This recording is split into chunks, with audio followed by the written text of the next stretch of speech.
Hello students, मैं Manoj Agarwal for the new classes. Welcome to the Mukhyamantri Abhyuday योजना। आज का जो आपका टॉपिक है न्यूरल कंट्रोल एंड कोऑर्डिनेशन। सामान्य भाषा में हम कहते हैं तंत्रिकीय नियंत्रण एवं समन्वय। तो जो तंत्रिकीय नियंत्रण और समन्वय है, neural control, that is also called the nervous system. सामान्य भाषा में हम क्या कहते हैं? नर्वस सिस्टम कहते हैं। There are two types of the control in the body. Body में मुख्य रूप से दो तरह का कंट्रोल होता है। एक होता है neural control as well as the chemical control. तो ह्यूमन बीइंग्स में जो कंट्रोल है, control and coordination, control and coordination, that is carried out by the nervous system as well as endocrine system। Hindi में कहते हैं तंत्रिका तंत्र द्वारा और अंतःस्रावी तंत्र द्वारा। तो that is the fast messaging system, fast messaging system in the form of the electrochemical impulse, in form of electrochemical impulse, वैद्युत रासायनिक सूचना as well as the endocrine system, अंतःस्रावी तंत्र जिसको हम कहते हैं। This is also used for the control and coordination. It is called the slow messaging system. Slow messaging system via the chemicals, also called the hormones. तो body का control coordination दो topic के अंतर्गत स्टडी करते हैं, nervous system as well as the endocrine system. तो आज हमारा जो टॉपिक है वो न्यूरल कंट्रोल एंड कोऑर्डिनेशन है, तंत्रिकीय नियंत्रण एवं समन्वय। इसका मतलब हमको नर्वस सिस्टम के बारे में पढ़ना है। तो जो ह्यूमन बीइंग्स, आपको पता है कि फाइलम कॉर्डेटा में जो सब क्लास है वर्टिब्रेटा, उस वर्टिब्रेटा में सबसे टॉप पर ह्यूमन बीइंग्स रखा गया है। क्यों रखा गया? क्योंकि हम सबसे ज्यादा क्या है, मोस्ट इंटेलिजेंट पर्सन है।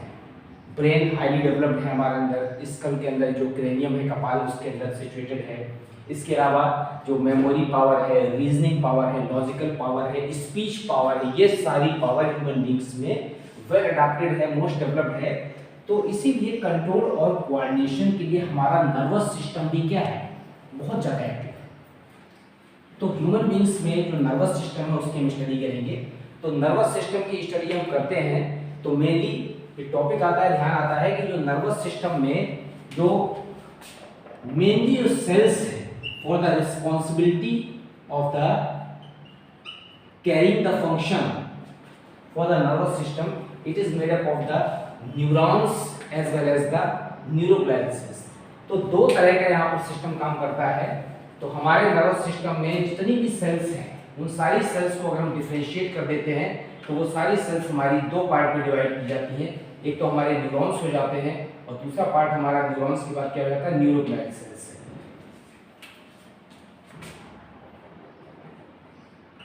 Human nervous system contains the neurons. तो एक तो हमारे अंदर क्या है, न्यूरॉन्स। इसका मतलब हमारी जो तंत्रिका तंत्र है, तंत्रिका तंत्र की जो यूनिट है that is called the neurons. तो कितने न्यूरॉन्स हैं? 10 to the power 11। It means approximately 100 अरब न्यूरॉन्स हैं। And neuroglial cells it is 10 to the power 12। It means कितनी है यहाँ पर, 1000 अरब।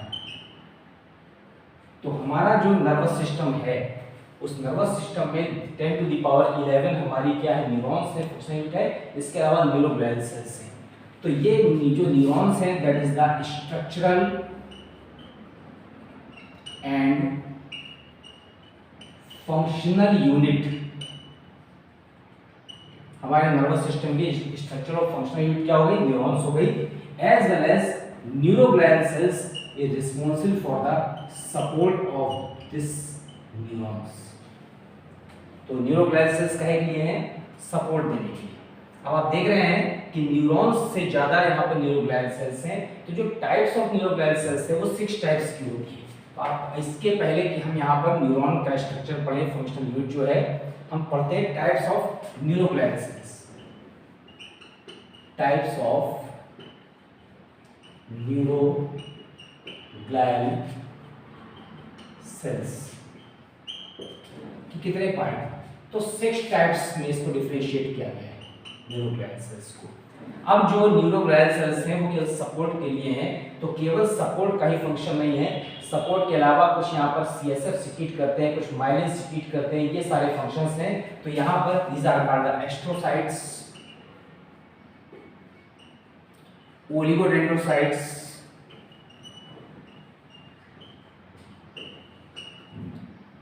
Satellite cells. देख रहे हैं आप, तो एक एक का फंक्शन भी समझते हैं। जो एस्ट्रॉइड सेल्स हैं या एस्ट्रोसाइट्स हैं, they are responsible for the growth.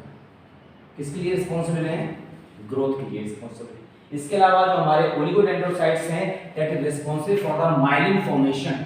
एक शीट होती है माइलिन, तो जो माइलिन फॉर्मेशन होता है, माइलिन क्या होता है, एक फैट की लेयर होती है, और ये फैट की लेयर एक्सॉन के ऊपर पाई जाती है और एक्सॉन को प्रोटेक्ट करती है। इंसुलेटेड कवरिंग होती है, इस इंसुलेटेड कवरिंग के कारण इसको oligodendrocyte is responsible for the myelin formation as well as the satellite cells. These are used for the support, these are used for the support। अब जो सैटेलाइट सेल्स हैं वो हमारे न्यूरॉन्स के आसपास रहती हैं, उसको सपोर्ट देती हैं। इसके बाद एपेंडाइडिमल सेल्स है, this is the ependymal sales,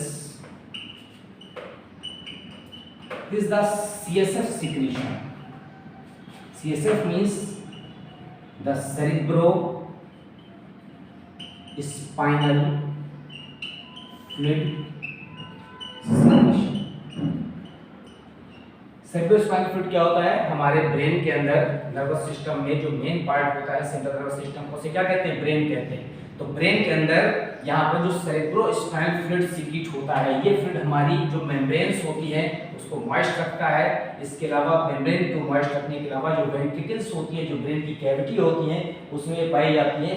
इसके अलावा श्वान सेल्स होते हैं, तो जो ओलिगोडेंड्रोसाइट्स हैं वो भी यही काम करते हैं, और जो श्वान सेल्स होते हैं वो भी यही काम करते हैं। Is the Schwann cells.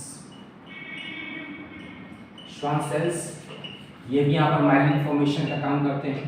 इसके अलावा जो ओलिगोडेंड्रोसाइट्स हैं वो भी ये फॉर्मेशन का कार्य कर रहे थे। इसके अलावा सेल्स होती है माइक्रोग्लिया, ये इंपॉर्टेंट है। माइक्रोग्लिया सेल्स क्यों इंपॉर्टेंट है, जैसे हमारे लंग्स, हमने रेस्पिरेटरी सिस्टम पढ़ा था, तो लंग्स में एक स्पेशल प्रकार की फेगोसाइट्स थी, that is called Kupffer cells.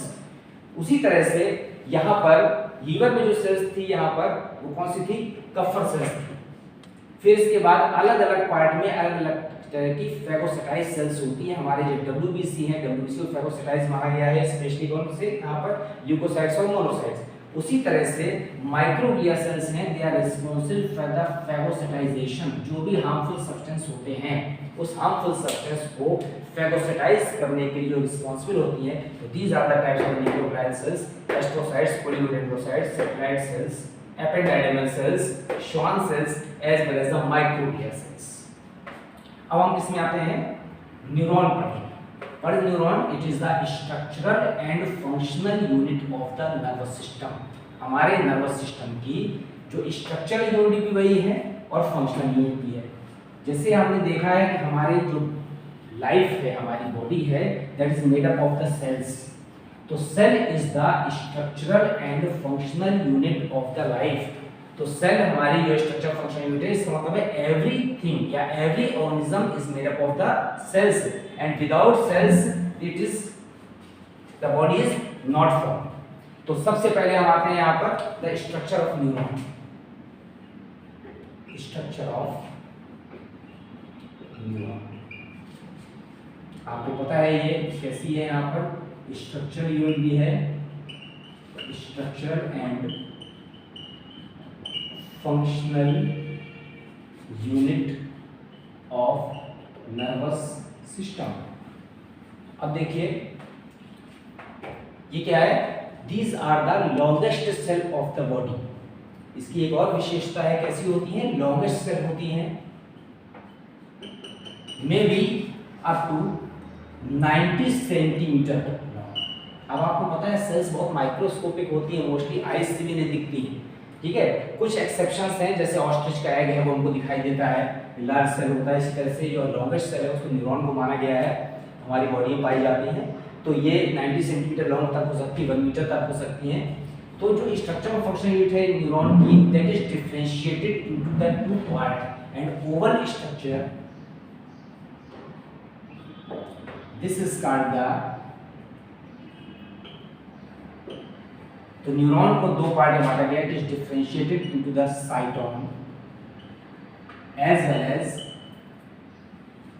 क्या है यहाँ पर, जितने भी प्रोसेसेस निकले हुए, ठीक है ना, क्या निकले हुए प्रोसेस को हिंदी में कहते हैं प्रवर्त, cyton as well as the processes. तो this oval structure is called the cyton which contains a definite nucleus, this is the nucleus, as well as various RNA particles, that is the Nissls granule। क्या नाम है इनका, these are called the Nissls granule, these are the RNA particles, RNA particles होते हैं। इसके अलावा यहाँ पर अनेक सेल ऑर्गेनेल्स होते हैं, mitochondria, Golgi body, endoplasmic reticulum से लेकर के। Now from the cyton there are two types of the processes. जो साइटोन पार्ट से दो तरह के प्रोसेस निकलते हैं। The one process is unbranched from the beginning as well as elongated, long and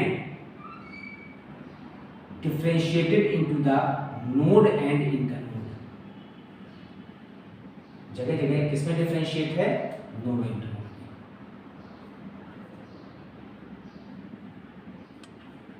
में। This is long process called the axon and these are the nodes of Ranvier, nodes of Ranvier। जैसे आपने stem में देखा है बीच बीच में जो गांठ होती है, ठीक है ना, उसे नोड कहते हैं। उसी तरह से नोड्स ऑफ Ranvier इसे नाम दिया गया है। And at the distal end axon become branched and makes the various knob like structure. These are called the telodendria, telodendria and these button like structures called the synaptic knob, synaptic घुंडियां भी कहते हैं।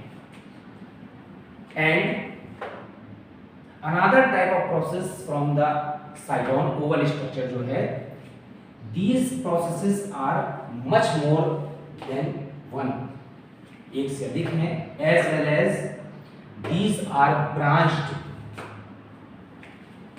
From the proximal part. ये तो सबसे last distal part branch था, ये proximal part से ब्रांच होते हैं। And becomes thin eight the distal part, last part पे क्या हो जाते हैं, सकते हो जाते हैं। और जबकि आपने देखा था एक्सॉन कैसा था, इलॉन्गेटेड था और यूनिफॉर्म ब्रेथ का था, एक समान चौड़ाई थी, कहीं पर भी यहाँ पर पतला और मोटा नहीं हुआ था। These are called the dendrites. इन्हें क्या नाम देते हैं, dendrites. So there are two types of the processes. The one process which carry the impulse from the cytone to the far side, जो साइटोन से impulse को दूर ले जाता है, that is called the axon. It contains node and internodes as well as their last part, distal part, become branched, make the pterodendria, and the knob button-like structures of the pterodendria is called the synaptic button. As well as from the cytone more than one branch process arises which is responsible for the carrying the impulse to the cytosol। Impulse को या जितने भी हम कह सकते हैं यहाँ पर जो क्या दे रहे हैं, स्टिमुलस दे रहे हैं, उद्दीपन दे रहे हैं, उस उद्दीपन को ग्रहण करके साइटोन तक जो लाने का मेन फंक्शन है, that function is carried out by the dendrite. और इस उद्दीपन को साइटोन से टारगेट तक जो ले जाने का फंक्शन है वो किसका है, एक्सॉन का है। दोनों में डिफरेंस हो गया। यहाँ पर डेंड्राइट्स क्या करें, एफरेंट कहलाते हैं। एफरेंट का मतलब अभिवाही, ये क्या कर रहे हैं, स्टिमुलस को रिसीव कर रहे हैं, तो ये एफरेंट हो गया। एज वेल एज ये कैसा होगा, इफरेंट हो गया, अपवाही हो गया। ये क्या कर रहा है, इंपल्स को या स्टिमुलस को साइटोन से कहाँ ले जा रहा है, दूर ले जा रहा है। Now from this synaptic knobs the acetylcholine hormone is released out which is responsible to carry out the messages from one neuron to another. It is the longest cell of the body as well as the structural and functional unit of the nervous system. तो अभी हमने देख लिया neuron का structure पढ़ लिया कि इसका, और ये कौन सा न्यूरॉन है, this is the multipolar neuron. Multipolar neuron, most of the neuron of our body is of multipolar. Now what is multipolar हम देख लेते हैं। on the basis of nature, on the basis of nature, nature के base पर अगर differentiate करते हैं किसको, न्यूरॉन्स को, तो न्यूरॉन्स यहाँ पर नेचर के बेसिस पर जो डिफरेंशिएट किया सकते हैं 4 parts. On the basis of nature neurons is of 4 types. कौन कौन से हो सकते हैं, पहला है यहाँ पर non polar neuron. It means अध्रुवीय कहते हैं हिंदी में। अध्रुवीय का मतलब है there is no any pole, कोई पोल नहीं है। पोल का मतलब है कोई ध्रुव नहीं है, ना कहीं पता है कि ये डेंड्राइट है कि ये इंपल्स रिसीव करेगा स्टिमुलस को, ना कहीं पता है कि एक्सॉन है कि स्टिमुलस को कहां ले जाएगा, आगे ले जाएगा। अब क्या होगा, जो नॉन पोलर होगा, this is the example of the Cnidaria. Phylum Cnidaria से सबसे पहले यहाँ पर न्यूरॉन्स की इनिशिएशन या शुरुआत होती है। ना ही फाइलम प्रोटोजोआ में न्यूरॉन्स थे, ना ही पोरीफेरा में थे। तो प्रोटोजोआ पोरीफेरा में निडेरिया आता है, उसमें हाइड्रा में सबसे पहले नॉन पोलर न्यूरॉन पाए गए। This is the most primitive type of neuron present in the phylum Cnidaria. दूसरा है यहाँ पर यूनिपोलर न्यूरॉन। यूनिपोलर न्यूरॉन, एक ध्रुवीय न्यूरॉन। तो एक ध्रुवीय क्या होता है, it means this is the cyton part, this is the cyton part and near about the cyton the axon is divided into 2 part. तो अब यहां पर साइटोन पार्ट के बाद ये एक्सॉन 2 पार्ट में बढ़ गया। एक के शीर्ष पर, ये दोनों एक्सॉन हैं, ये भी और ये भी। एक के शीर्ष पर क्या लगे थे, यहाँ पर डेंड्राइट लगे हुए थे, और दूसरे के शीर्ष पर क्या लगा हुआ था, यहाँ पर टेलोडेंड्रिया लगे थे। This is the unipolar. तो इसमें axon is divided into 2 parts near about from the cyton. This is called the unipolar neuron. और एग्जांपल क्या था इसमें, स्पाइनल नर्व्स। हमारी जो स्पाइनल नर्व्स हैं कहाँ से निकली हैं, वर्टेब्रल कॉलम से या स्पाइनल कॉर्ड से निकली हैं। वो सब के न्यूरॉन कैसे होते हैं, unipolar. Now the C part is the bipolar neuron. Bipolar neuron. द्विध्रुवीय तंत्रिका है या द्विध्रुवीय तंत्रिका कोशिका।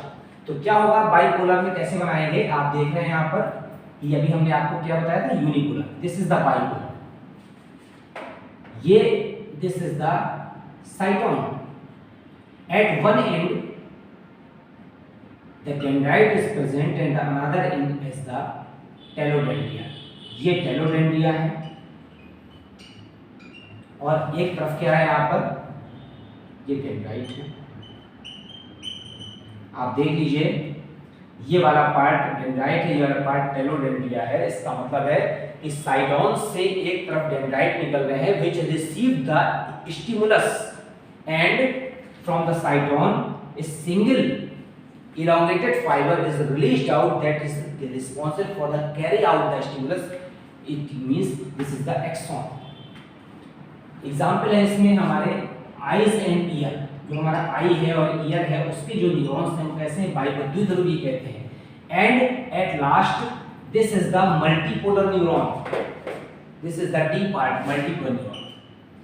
Now what is multipolar neuron? From the साइटोन two types of processes are released out. The one elongated uniform thickness का जो सिंगल और अनब्रांच्ड जो process that is called the axon that carry the stimulus या message from the cytone to the far side, as well as lot of branched fibers of uniform thickness, not uniform thickness, they are broad at the base as well as thinner towards the top. These are called the dendrites, called multiple, बहुध्रुवीय, इसमें axon एक है और dendrite एक से अधिक है। पूरी बॉडी के मोस्ट ऑफ द न्यूरॉन्स कैसे होते हैं, मल्टीपुलर। तो this is the division of the neurons on the basis of the nature. तो आपने देखा कैसे नेचर, प्रकृति के बेस पर जो न्यूरॉन्स के चार टाइप्स हो गए, non polar, unipolar, bipolar, multipolar. Non-polar is present in the pyramidal area. Unipolar neuron is present in the spinal nerves. The bipolar neuron is present in the eye and ear, and the multipolar neuron are present in all over the body. Most of the neurons is of multipolar. Now, on the basis of function, फिर से revision करते हैं। On the basis of function, the neurons is of three types. Neurons is of three types. Function के basis पर तीन प्रकार के हैं। First is called the sensory,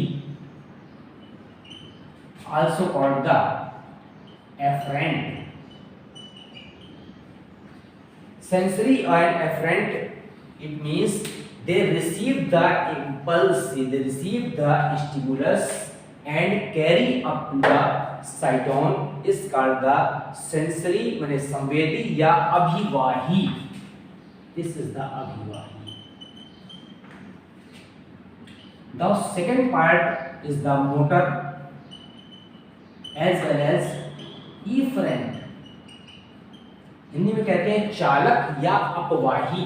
चालक या अपवाही का मतलब है ये इंपल्स को कहां ले जा रहे हैं, टारगेट तक ले जा रहे हैं। अपवाही है ये, वो अभिवाही थे सेंसरी, और ये कैसे हैं, ये अपवाही है, ये इंपल्स को ले जाने का कार्य कर रहे हैं। और जब ये इंपल्स को कहां तक ले जाएंगे, टारगेट तक ले जाएंगे। ठीक है। Now the third is the interneurons. Interneurons, most of the neurons of our body is of interneurons. It means they make the connection। जैसे कोई न्यूरॉन छोटा पड़ जाता है, तो जैसे रस्सी होती है, मान लीजिए इस पूरे कमरे तक आपको रस्सी ले जाना है। अब रस्सी के छोटे छोटे टुकड़े हमारे पास, हम क्या लगाते हैं, नॉट लगा देते हैं, तो वहां तक पहुंच जाएगी। उसी तरह से अगर एक न्यूरॉन मैसेज को कैरी नहीं कर पाया, ठीक है, टारगेट तक, तो दूसरा न्यूरॉन उससे कनेक्ट हो जाता है, that is called the interneurons. तो most of the neurons of our body is belongs to the interneuron category. इसे इंटरन्यूरोनल जंक्शन भी कहते हैं। तो sensory, motor as well as interneurons, these are the types of neurons on the basis of the function. अब आपने नाम सुना होगा nerve fibre. What, nerve fibre, Hindi में कहते हैं तंत्रिका तंतु। What is nerve fibre? The axon part of the axon part of neuron. जो तंत्रिका कोशिका है, न्यूरॉन जिसको हम कहते हैं, नर्व सेल कहते हैं, उसका जो एक्सॉन पार्ट है that is called the nerve fibre, तंत्रिका तंतु। तो अब ये जो एक्सॉन पार्ट है नर्व फाइबर में, तो नर्व फाइबर एक्सॉन पार्ट कैसा हो सकता है, यहाँ पर माइलिनेटेड हो सकता है या एमाइलेटेड हो सकता है। आपको जो माइलेटेड और एमाइलेटेड जो पता है, तो यहाँ पर जो नर्व फाइबर है, तो कैसे डिफरेंशिएट करते हैं, this is the axon. The axon is covered by a membrane called the neurilemma. Neurilemma is the membrane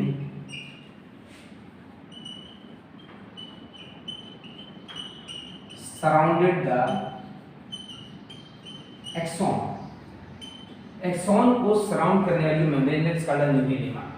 In some neurons there is a special cells called the Schwann cells. These are the Schwann cells. The Schwann cells are present and which makes the node between the axons, and the myelin sheath is may be formed. Myelin sheath क्या होती है? एक fatty covering होती है around the axon. Axon के चारों fatty covering है जिससे कारण से इंपल्स की लीकेज नहीं होती. जैसे हमारे बिजली के तार होते हैं कॉपर के, एल्युमिनियम के, उसके चारों ओर क्या होती है? रबर की कोटिंग होती है ताकि जो इलेक्ट्रिक जो उससे क्या हो रही है? सर्कुलेट हो रही है, उसका लीकेज ना होने पाए. उसी तरह से यहाँ पर माइलिन शीट होती है.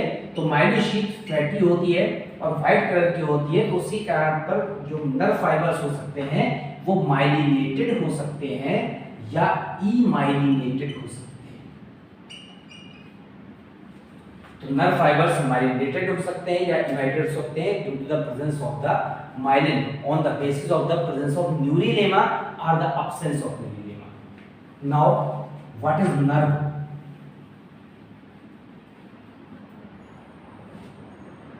जो हमारे नर्व फाइबर हैं वो भी क्या हो सकते हैं? एफरेंट हो सकते हैं या फिर इफरेंट हो सकते हैं, क्योंकि यहाँ पर जो नर्व फाइबर है फंक्शन के बेस पर, तो हमारा जो नर्व फाइबर था वो भी या तो सेंसरी होगा, तो या तो इंपल्स को ले जाएगा या फिर मोटर का मतलब इंपल्स को कहाँ लाएगा? वापस लाएगा. अब what is nerve? Made up of many nerve fibres. Made up of many nerve fibres. ढेर सारे नर्व फाइबर्स अगर आपस में जुड़े हुए हैं, ठीक है, these are nerve fibers. So they are या they make the nerve. तो जो नर्व बनती है, अब उसमें देखिए आप 3 मेम्ब्रेन्स होती हैं. they are enveloped by endoneurium. Endoneurium सबसे इनर लेयर है. Perineurium and epineurium. देख रहे हैं आप 3 लेयर्स हैं, endoneurium, perineurium as well as epineurium. तो अब अगर यहाँ पर हम नर्व बना रहे हैं तो हम इस तरह से नर्व को रिप्रेजेंट कर सकते हैं. जैसे एक वायर के अंदर बहुत सारे क्या होते हैं? पतले पतले से फाइबर्स हो सकते हैं. तो दीज आर द फेसिकुलाई. ये फेसिकुलाइज हैं. ये ट्रांसफर सेक्शन काटा हुआ है इसका. This is the endoneurium. Endoneurium surrounds the fasciculi.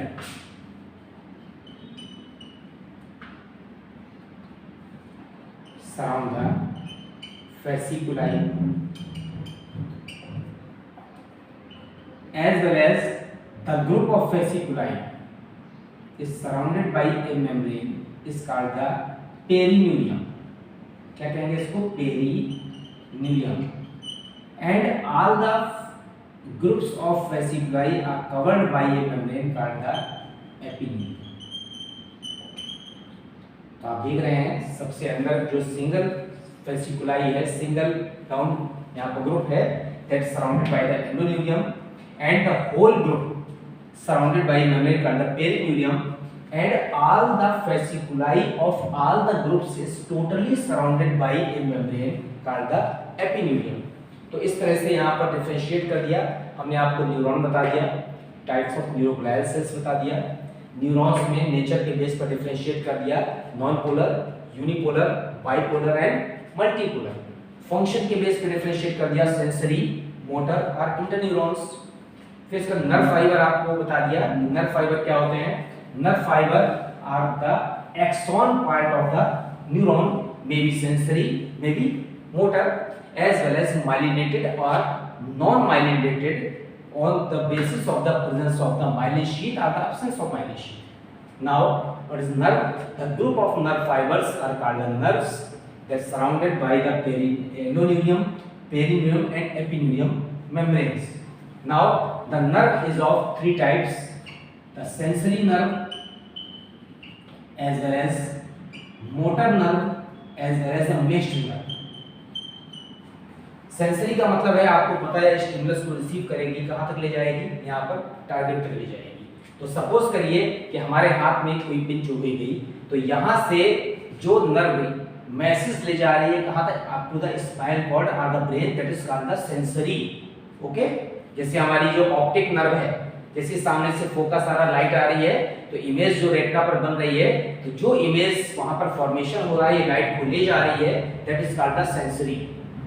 अब इसके बाद मोटर क्या होता है, जैसे ही वहां से सपोज कि इसमें पिन चुभ गई, यहाँ तक मैसेज पहुंच गया, और वहां से जो न्यूरॉन, पैरेलल न्यूरॉन जाते हैं, जैसे रोड होती है डिवाइडर वाली, कि एक तरफ से आ रहे हैं, एक तरफ से जा रहे हैं, तो यहाँ से जैसे ही इंपल्स रिसीव हुई और टारगेट तक पहुंची, ये टारगेट है, ठीक है, या मान लीजिए ब्रेन है, तो ये हो गई sensory.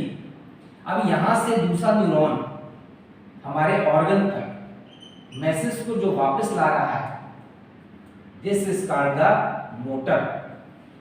As well as the mixed nerve क्या है, the mixed nerve contains both type of the nerve fibres.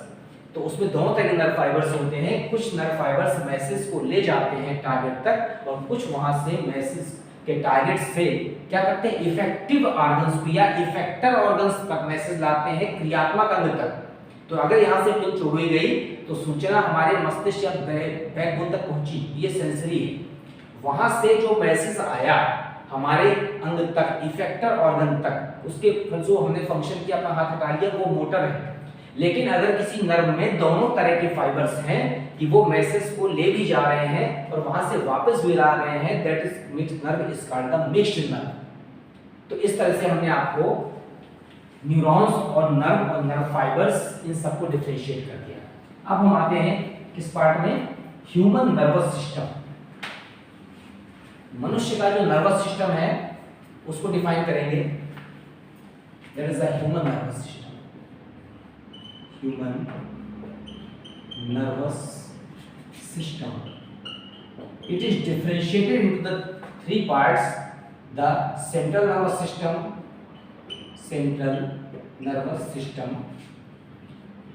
peripheral nervous system, as well as autonomous nervous system. Central, peripheral and autonomous. अब केंद्रीय तंत्रिका तंत्र, परिधीय तंत्रिका तंत्र और स्वायत्त तंत्रिका तंत्र, तीनों को स्टडी करना है। सबसे मेन पार्ट है यहाँ पर, हम पहले आते हैं सेंट्रल नर्वस सिस्टम में। आप ऐसे समझ लीजिए, this is the brain and it is the spinal cord. क्या है ये, स्पाइनल कॉर्ड। ये दोनों सेंट्रल नर्वस सिस्टम है, brain as well as spinal cord. समझ रहे हैं आप, सेंट्रल का part. Now the peripheral nervous system, यहां पर इससे जो ये नर्व्स निकल रही हैं, इससे ब्रेन से और स्पाइनल कॉर्ड से, ये दोनों मिलकर कहलाती है पेरिफेरल नर्वस सिस्टम। उसमें जो ब्रेन से निकल रहे these are called the cranial, और जो स्पाइनल कॉर्ड से निकल रहे these are called the spinal. तो सेंट्रल पार्ट को पेरिफेरल पार्ट से जोड़ने वाली जो तंत्रिकाएं हैं, they collectively called the peripheral nervous system, परिधीय तंत्रिका तंत्र। As well as autonomic nervous system. Autonomic nervous system में, स्वायत्त तंत्रिका तंत्र में, जो हमारे विसरल ऑर्गन्स में, इंटरनल ऑर्गन्स में जो नर्व्स जा रही हैं, that make the autonomic nervous system may be sympathetic और पैरासिम्पैथेटिक। इसको डिटेल में डिस्कस बाद में करेंगे। अभी हम पहले टॉपिक पे आते हैं, सेंट्रल नर्वस सिस्टम।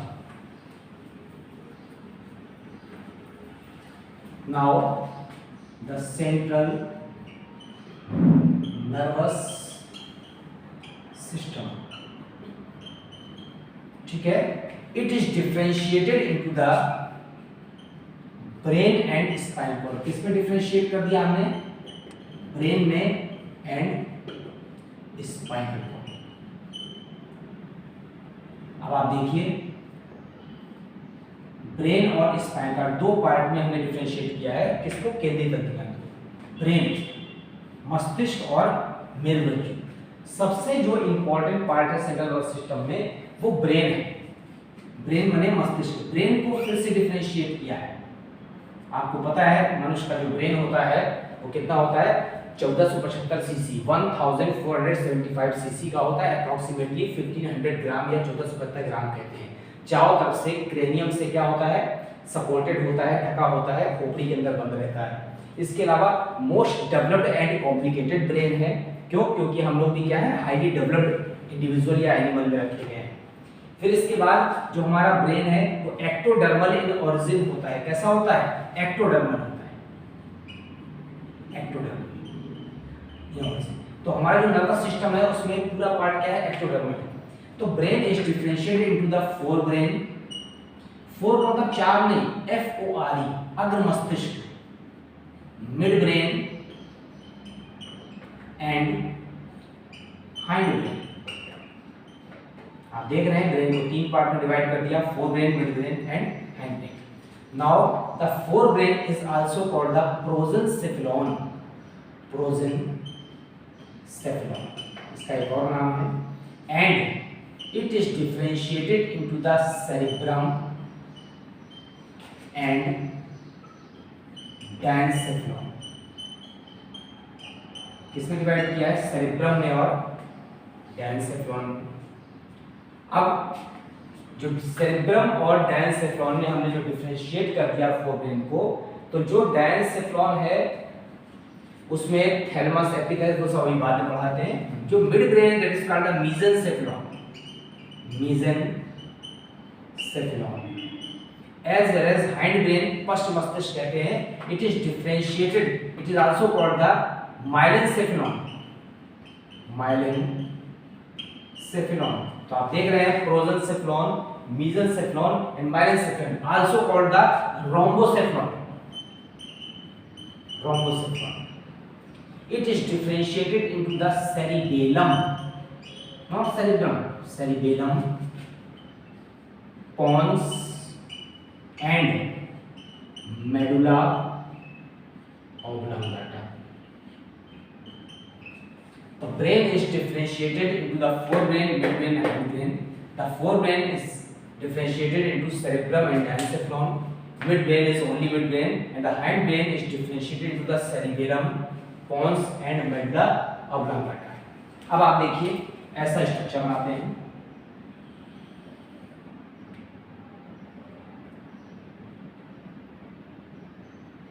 सबसे पहले तो जो ब्रेन होता है it is involved by the triple layered membrane. हमारा जो ब्रेन है वो चारों तरफ से 3 लेयर्स से घिरा हुआ है and these layers contains the liquid which is responsible for absorbing the friction, घर्षण को एब्जॉर्ब कर लेते हैं, चोट को एब्जॉर्ब कर लेते हैं, as well as moisten the tissue. Tissue क्या रखते हैं? मॉइस्ट रखते हैं।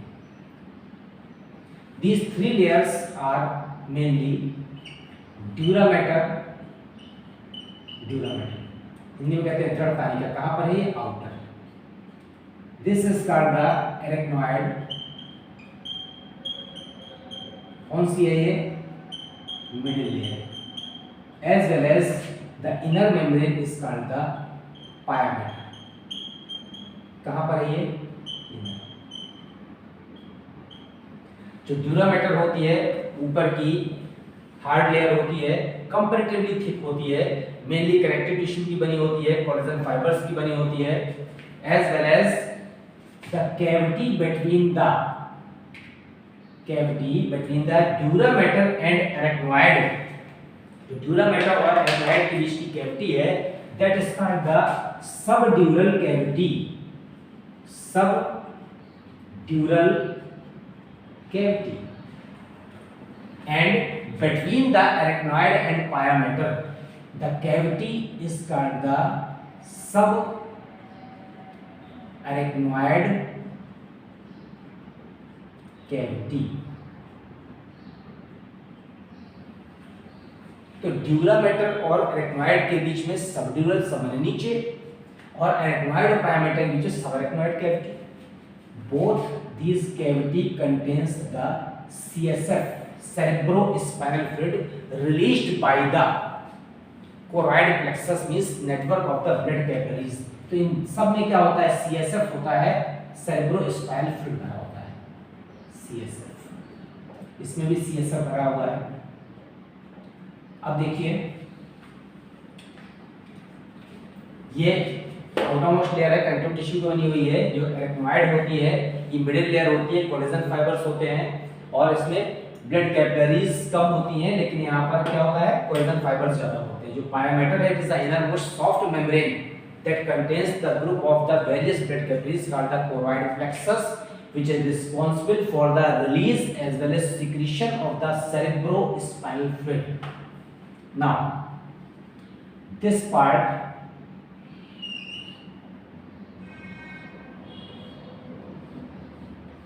this is the spinal cord,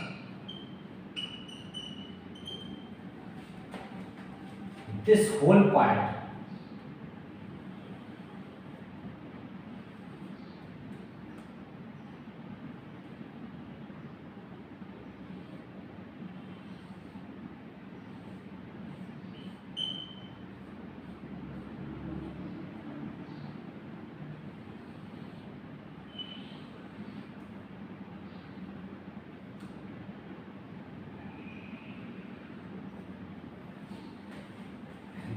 forebrain contains the cerebrum and diencephalon. This is the cerebrum. Hindi में कहते हैं प्रमस्तिष्क। It is the largest part of the brain as well as it contains the four parts. कौन कौन से four parts होते हैं? जैसे हमने यहाँ पर जब स्केलेटल तंत्र पढ़ाया था, कंकाल तंत्र, तो आपने देखा था that is frontal। तो कौन कौन सा पार्ट था? Frontal, parietal, temporal and occipital. उसी तरह से अब यहाँ पर डिफरेंशिएट करके आपको बताते जाएंगे उसका जो फंक्शन है। The cerebrum is made up of the two cerebral hemi. ये साइड व्यू है, क्या है ये? Side view of skull, side view of brain. अगर इसका बैक व्यू देखें आप, ऐसा दिखाई देगा, is the back view.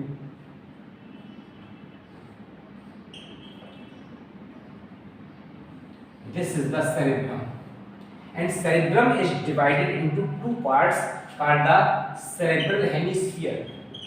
This is the cerebral hemisphere.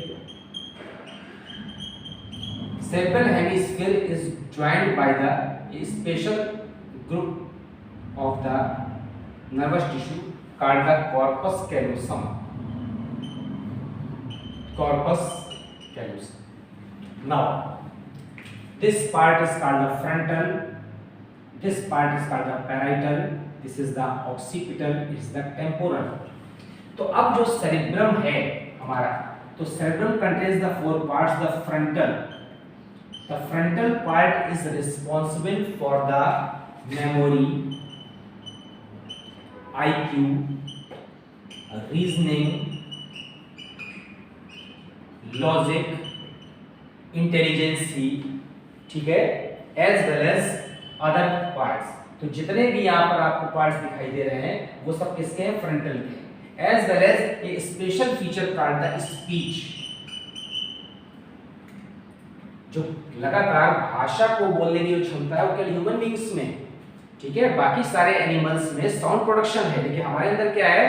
Speech की जो पावर है। स्पीच का मतलब है हमारे जो वर्ड्स हैं वो एक कोऑर्डिनेटेड मैनर में बाहर निकलते हैं, that is called the speech, the power of speech. ये फ्रंटल पार्ट है। फ्रंटल के बाद जो पैराइटल पार्ट आता है, पैराइटल आपको पता है साइड वाले पार्ट में जैसे बोन होती है, उसी तरह से ब्रेन के जो साइड का पार्ट है उसको क्या नाम दिया? पैराइटल कह दिया। तो जो पैराइटल है वो किसके लिए रिस्पांसिबल है? It is responsible for the pain, pressure, etcetera etcetera, as well as the temporal part.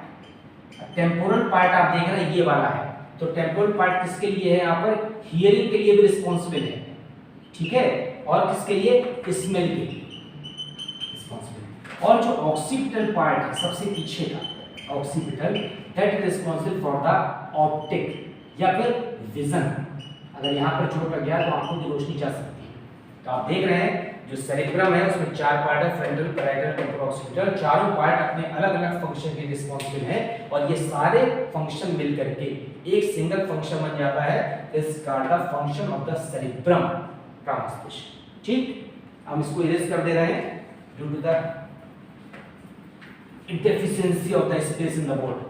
अब हम आते हैं फ्रंटल के बाद, सेरिब्रम के बाद किस में आ गए, यहाँ पर डायंसेफलॉन। यहाँ पर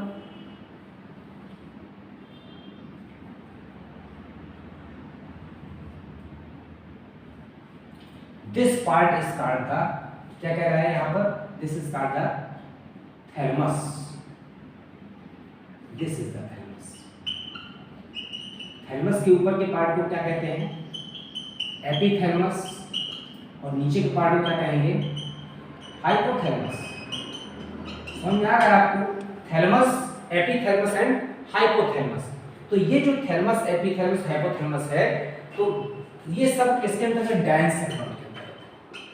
तो जो डायंसेफलॉन का पार्ट है उसमें आपका आता है थैलमस आता है, थैलमस के अलावा आपका हाइपोथैलमस आता है, और क्या आता है, एपिथैलमस आता है। जैसे हम यहाँ पर खड़े हुए जिस थैलमस, इसके ऊपर की जो रूफ है दैट इज कॉल्ड द एपिथैलमस, और इसके नीचे का जो कमरा है that is called the hypothalamus.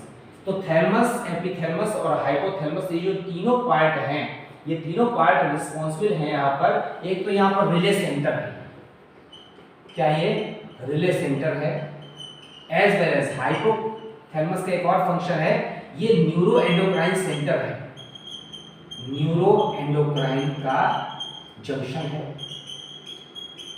तो न्यूरो एंडोक्राइन जंक्शन हो गया, रिले सेंटर हो गया, एज वेल एज जो भूख और प्यास के उद्दीपन है, ऑस्मो रेगुलेशन है, osmoregulation, as well as thirst and hunger, इन सब के जो उद्दीपन होते हैं वो किसके अंतर्गत होते हैं, डायंसेफलॉन के अंतर्गत। अब हम डायंसेफलॉन के बाद नेक्स्ट पार्ट में आते हैं, that is called the mid brain. Mid brain, it present between the fore brain and the hind brain. अग्र और पश्च मस्तिष्क के बीच का भाग क्या कहलाता है, मिड ब्रेन कहलाता है। और जो मिड ब्रेन का हमारा जो फंक्शन होता है, तो किस नहीं होता है, ये क्या करते हैं, जो हेड और आई बॉल या हेड और हमारी जो नेक है, इसकी जो कंट्रोलिंग पावर होती है, ग्रीवा की गतियों का नियंत्रण करते हैं। इसके अलावा यहाँ पर ऑडिटरी रिफ्लेक्स होते हैं, ऑडिटरी रिफ्लेक्स, ठीक है, विजुअल रिफ्लेक्स है, एज वेल एज हेड और नेक का क्या होता है यहाँ पर, रोटेशन, ये कंट्रोल करता है midbrain. Now we come in the category of the hindbrain, पश्च मस्तिष्क में आते हैं। अब हाइंड ब्रेन बहुत इंपॉर्टेंट है, इंपॉर्टेंट तो सभी है। अब यहाँ पर एक चीज भी आपको और देखना है, the ventricle of the right hand part of the cerebrum. तो जो राइट सेरिब्रम, आपको पता है सेरिब्रम दो पार्ट में डिवाइड है, लेफ्ट और राइट में, हेमिस्फीयर में। तो this is called the first ventricle. यहाँ पर पाई जाएगी कौन सी वेंट्रिकल है, first ventricle. The cavity is called the first ventricle and this is called the second ventricle. तो यहाँ पर ब्रेन के अंदर जो कैविटी होती है that is called the first और second ventricle, present in the right and left part of the cerebrum. अब both these are collectively called the lateral ventricle. दोनों वेंट्रिकल को मिलाकर क्या नाम देते हैं, लैटरल वेंट्रिकल कहते हैं। तो ये दोनों कहाँ पाई जा रही है, फोर ब्रेन में पाई जा रही है, सेरिब्रम में पाई जा रही है। Now the lateral ventricle opens into the diencephalon. Lateral ventricle diencephalon में ओपन करती है by the foramen of Monro. Foramen of Monro एक छिद्र होता है फोरामेन ऑफ मोनरो, उसके द्वारा लैटरल वेंट्रिकल डायंसेफलॉन में क्या करती है, इंटर करती है। ठीक है, अब ये पार्ट आपको पता है, ये मिला करके क्या कहते हैं, डायंसेफलॉन कहते हैं। अब जो कैविटी ऑफ द डायंसेफलॉन, अब यहाँ पर जो डायंसेफलॉन के अंदर की जो कैविटी है, वो हमारी जो डायंसेफलॉन की कैविटी है उसको यहाँ पर क्या कहेंगे, यहाँ पर this is the midbrain. The cavity of the midbrain is called the aqueduct of Sylvius. Aqueduct of Sylvius. तो through the aqueduct of Sylvius the diencephalon enters into the, कहाँ खुलता है, opens into the fourth ventricle present into the pons as well as medulla oblongata। तो ये lateral ventricle है और डायनसेफ्रॉन के अंदर क्या होता है, थर्ड वेंट्रिकल होती है, थर्ड वेंट्रिकल इन डायनसेफ्रॉन। तो लेटरल वेंट्रिकल जो थर्ड वेंट्रिकल में खुल रही है via the foramen of Monro, तो एक छेद से खुल रही है उसको कहते हैं फोरामेन ऑफ मोनरो। और यहाँ पर जो थर्ड वेंट्रिकल है वो डायनसेफ्रॉन में है and the aqueduct of Sylvius it connects the third ventricle to the fourth ventricle, fourth ventricle are present to the pons as well as medulla oblongata। अब आते हैं किसमें, हाइंड ब्रेन। हाइंड ब्रेन पश्च मस्तिष्क कहते हैं। हाइंड ब्रेन में यहाँ पर तीन पार्ट हैं, एक है सेरिबेलम, वो सेरिब्रम था, ये सेरिबेलम है, इसको हिंदी में कहते हैं अनुमस्तिष्क। It is the second largest part of the brain, second largest part of brain. अब सेकेंड लार्जेस्ट पार्ट है, ये सेरिबेलम है। ये फंक्शन क्या है, it is also made up of the two hemisphere, the left and right hemisphere, these are the hemisphere, cerebellar hemisphere, cerebellar hemisphere, and both cerebellar hemisphere is responsible for the balance of the body। क्या function है, balancing the body, body का balance करने के लिए। अगर ये ना हो तो बॉडी का क्या नहीं हो पाएगा, बैलेंस नहीं हो पाएगा। Now this part is called the pons. आपको पता है इसके बाद का हाइंड ब्रेन में एक पार्ट सेरिबेलम हो गया, दूसरा पार्ट क्या हो गया, पोन्स हो गया, और तीसरा पार्ट क्या हो गया, मेडुला ऑब्लांगाटा हो गया। तो सेरिबेलम हमने आपको बता दिया कहाँ पीछे पाया जाता है, इसे यहाँ पर क्या कहते हैं, छोटा दिमाग। यहाँ पर अगर चोट लगती है तो बॉडी का बैलेंस बिगड़ जाता है। तो जो लोग योगा सिखाते हैं या जो लोग जूडो काटे सिखाते हैं वो बताते हैं कि बॉडी के किस पार्ट पर आप चोट करें तो व्यक्ति की डेथ ना हो, लेकिन वो थोड़ी देर के लिए क्या हो जाए, इनएक्टिव हो जाए, ताकि आप जो है अपनी उससे सुरक्षा कर सके मौका पड़ने पर। तो ये वाला जो पार्ट है यहाँ पर जो हाइंड ब्रेन में या रम्बोसेफ्रॉन में, तो सेरिबेलम बैलेंस के लिए है, and the next part is pons that is responsible for the breathing. तो ब्रीथिंग पार्ट है, इसका मतलब है ये हमारी श्वास पर का क्या कर रहा है, नियंत्रण कर रहा है। अब इसमें अलग अलग पार्ट होते हैं, डोर्सल पार्ट होता है, वेंट्रल पार्ट होता है, एक जो है नॉर्मल ब्रीथिंग के लिए होता है, ब्रीथिंग को क्या करता है, स्टिमुलेट करता है, डाउन करता है। Now the next part is the medulla oblongata. ये जो इसके बाद पार्ट ओपन हो रहा है, ठीक है, this part, this is called the medulla, ये this is the medulla oblongata. Medulla oblongata ही आगे बढ़ करके किसमें खुलती है, स्पाइनल कॉर्ड में खुलती है। तो आपको पता है ये जो मेडुला ऑब्लांगाटा है, ये जो this is the from this part the neurons cross with each other. ये मेडुला ऑब्लांगाटा है, तो मेडुला ऑब्लांगाटा लेफ्ट और राइट पार्ट में डिफरेंशिएट करता है, और इसके बाद यहाँ से फाइबर्स क्रॉस करते हैं, न्यूरॉन्स क्रॉस करते हैं।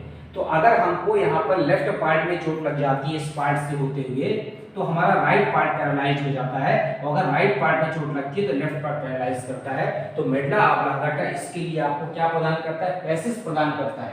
और ये जो मेडुला ऑब्लांगाटा है उसका मेन फंक्शन क्या है, this is responsible for the reflex action. Reflex action में आपका स्नीजिंग आता है, छींकना, ठीक है, कफिंग आता है, एज वेल एज और क्या आते हैं, सलाइवेशन आता है, भोजन को देखकर जो सलाइवेशन होने लगता है, ये सारे फंक्शन आते हैं। These are the parts of the medulla oblongata. इसके अलावा हिचकी आती है, ये सारे पार्ट। अब हम आते हैं यहाँ पर ब्रेन के इतने पार्ट पढ़ने के बाद कि जो वेंट्रिकल्स हैं ब्रेन में, जिसके अंदर क्या भरा हुआ है, cerebrospinal fluid. The ventricles of brain, ventricles of brain.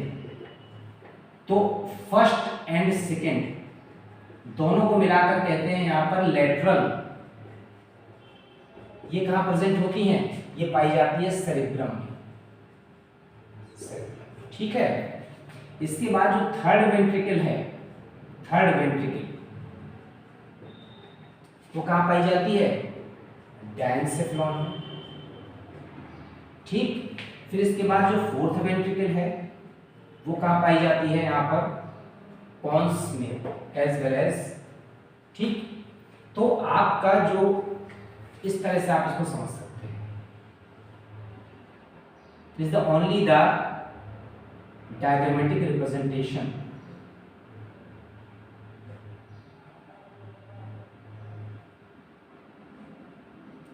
ये आपका फर्स्ट वेंट्रिकल है, ये आपकी कौन सी है? सेकेंड वेंट्रिकल है। This pore is called the foramen of Monro. क्या कहला रहा है? Foramen of Monro. अब फोरामेन मोनरो के द्वारा ये जिसमें खुल गई, this is called the third ventricle. कहां पाई जा रही है? डायंसेफ्लॉन में। This is called the duct of, देख रहे हैं, aqueduct of Sylvius. This is the aqueduct of Sylvius. और जब एक्विडक्ट ऑफ सिल्वियस के बाद हम आते हैं तो this is the fourth ventricle. तो इस तरह से सारी वेंट्रिकल एक दूसरे से क्या रहती हैं? अटैच रहती हैं। तो सारी वेंट्रिकल्स में क्या भरा होगा? This contains the CSF, cerebrospinal fluid, जिसके कारण से पूरा जो ब्रेन के अंदर की cavity as well as the membrane सब मॉइस्ट रहती है और सब में सर्कुलेशन होता रहता है। अब इसके बाद एक और इम्पोर्टेंट पार्ट है the histology of the brain. तो जो ब्रेन की जो हिस्टोलॉजी है, तो brain is made up of the neurons as well as the neuroglial cells and it contains the grey matter as well as white matter. तो brain में दो तरह के मैटर होते हैं, grey matter and white matter.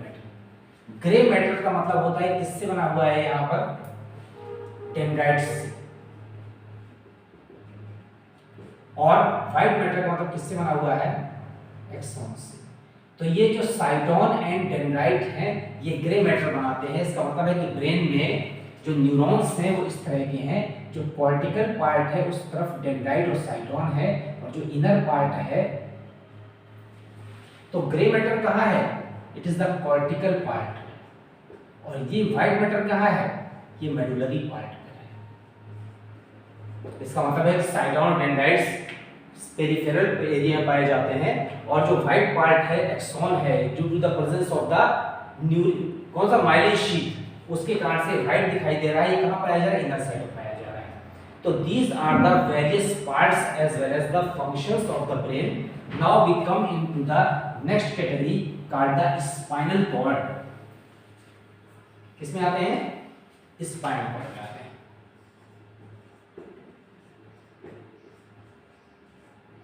Hindi में क्या कहते हैं इसको? इसको मेरुरज्जु कहते हैं। और अगर यहाँ पर वर्टेब्रल कॉलम लिखा होता तो हम इसको मेरुरज्जु ना कहते क्या कहते? मेरुदंड कहते। तो थोड़ा सा डिफरेंस है। जो स्पाइनल कॉर्ड है it is the elongation of medulla oblongata. जो मेडुला ऑब्लांगाटा है उसका इलोंगेशन है। ठीक।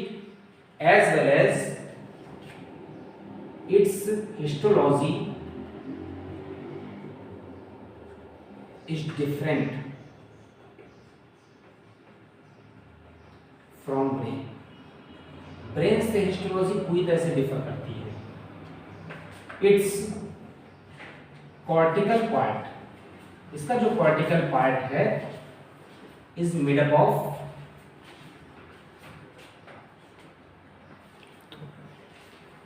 इसका जो कॉर्टिकल पार्ट है किससे बना है? It is made up of the white matter and medullary part. जो मेडुलरी पार्ट होता है वो किससे बना होता है? Is white matter, grey matter.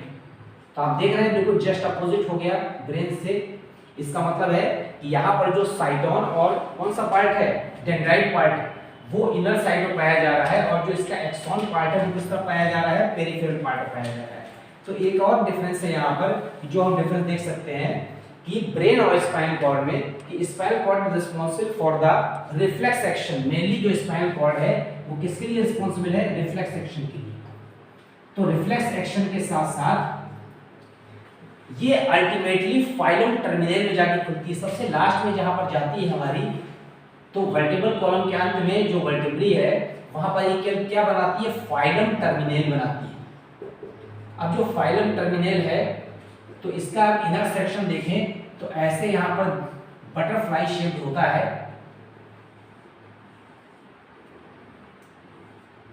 यहाँ पर लेटरल हॉर्न्स बने हुए हैं, और लेटरल हॉर्न्स से क्या निकलते हैं, मैसेज निकलते हैं, ऊपर नर्व्स रिलीज होती है।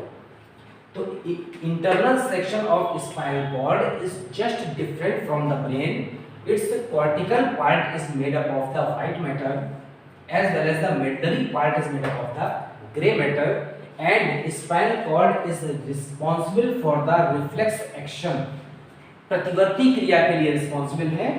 और ट्रिपल लेयर्ड इसमें भी होता है, जैसे ब्रेन होती है, ब्रेन की तरह यहाँ पर ट्रिपल लेयर्ड है, ट्रिपल लेयर्ड है, और लास्ट में जाकर के केवल क्या बनता है, पाया मैटर रह जाता है एट लास्ट पाया मैटर प्रेजेंट, पाया मैटर। बाकी जो है दोनों मेम्ब्रेन्स क्या हो जाती है, खत्म हो जाती हैं। तो इलाज सबसे ज्यादा अभी हमने आपको सेंट्रल नर्वस सिस्टम पढ़ाया, केंद्रीय तंत्रिका तंत्र, कि केंद्रीय तंत्रिका में ब्रेन कैसा है, ब्रेन का स्पाइनल कॉर्ड कैसा है, ब्रेन के 3 पार्ट है, fore brain, mid brain, hind brain, तीनों के अलग अलग फंक्शन पढ़ा दिए, वेंट्रिकल्स पढ़ा दी, कोरॉइड प्लेक्सस पढ़ा दिया, आउटसाइड में ब्रेन के चारों की जो है जो 3 मेम्ब्रेन्स होती है उसके बारे में बता दिया। फिर इसके बाद जो ब्रेन में न्यूरॉन्स और न्यूक्लियर सेल्स होती हैं उसके बारे में बता दिया। फिर आपको बता दिया कि ब्रेन के अंदर जो वेंट्रिकल्स होती हैं उनकी क्या क्या नाम है, और कैसे वेंट्रिकल्स एक दूसरे से जुड़ी होती हैं। तो वेंट्रिकल्स का जो ज्वाइनिंग पार्ट होता है उसमें lateral ventricle foramen of Monro से जुड़ती है, फिर वो डायसेफ्रॉन की वेंट्रिकल्स से लेकर के पॉन्स से जब जुड़ती है तो यहाँ पर aqueduct of Silvius mid brain में जो होती है उस कैविटी के द्वारा या उस कनेक्शन के द्वारा जुड़ती है। अब इसके बाद पूरे ब्रेन में जो सीएसएफ की जो सप्लाई है वो जिन पोर्स से होती है, that is called the foramen of Magendie, pore of Magendie, pore of Magendie and pore of Luschka. ये जो पोर्स हैं ये पूरे ब्रेन में सेरेब्रोस्पाइनल फ्लूइड को क्या करते हैं, सर्कुलेट करते हैं, और इसी कारण से पूरे ब्रेन में लगातार न्यूट्रिशन पहुंचता रहता है और ब्रेन हमारा फंक्शन करता रहता है। और जितना भी यहाँ पर वेस्ट मटेरियल होता है, नाइट्रोजनस वेस्ट से लेकर के अदर वेस्टेज, वो सब वेनस सिस्टम द्वारा एब्जॉर्ब किया जाता है और कैपिलरीज द्वारा लगातार nutrients, oxygen, glucose as well as other substance लगातार ब्रेन में इंटर करते रहते हैं। और due to the proper supply of the oxygen हमारा ब्रेन क्या करता है, फुल्ली डेवलप करता रहता है या फुल्ली फंक्शन करता रहता है। अगर प्रॉपर ऑक्सीजन की सप्लाई नहीं होती है किसी भी कंडीशन में, जैसे समय कोरोना कंडीशन चल रही है तो आप देखते हैं कि अक्सर ऑक्सीजन की सप्लाई क्या होती है, कम हो जाती है। तो जैसे ऑक्सीजन की सप्लाई कम हो जाती है तो हमारे ब्रेन के अंदर भी ऑक्सीजन की कमी हो जाती है, और ब्रेन की जो सेल्स हैं उनको लगातार ऑक्सीजन चाहिए, न्यूट्रिएंट्स चाहिए, नहीं तो हमारा ब्रेन फंक्शन करना क्या कर देगा, बंद कर देगा। और उसी कैसे कहते हैं जैसे हार्ट में स्ट्रोक लगता है उसी तरह से ब्रेन स्ट्रोक होता है, जैसी ऑक्सीजन नहीं मिलेगी या प्रॉपर ग्लूकोज की सप्लाई नहीं होगी और हमारी क्या हो जाएगी, डेथ हो जाएगी, हम कोमा में चले जाएंगे। इसके बाद का नेक्स्ट पार्ट पेरिफेरल नर्वस